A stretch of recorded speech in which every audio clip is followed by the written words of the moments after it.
বেশি উচ্চারণে ঠোঁট গোল হবে। আপনার যে ঠোঁট গোল হয় না, আমি দেখেছি এখানে। হাদা সাহিরুন, হাদা সাহিরু, সাহিরুন।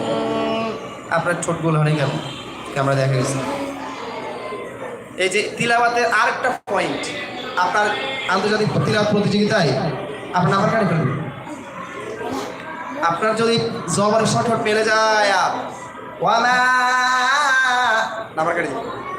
যদি জের শর্ট না মেলে, হ্যাঁ, ফি ফি ফি নাম্বার কাটে ফেলবেন আপনার। যদি আমি এই জন্য তো বলি আমার ঠোঁটই খেয়াল রাখবেন, আমি কখন ঠোঁট গোল করি, কখন মেলে ফেলি, কখন স্বাভাবিক রাখি, এইটা খেয়াল না করলে সারা জীবনে শিখতে পারবো না তেলাওয়াত। এই যে উনি এখন কি পেশের ক্ষেত্রে ঠোঁট গোল করে, হ্যাঁ মানে ঠোঁটের স্বাভাবিক জবরের মতো জবরের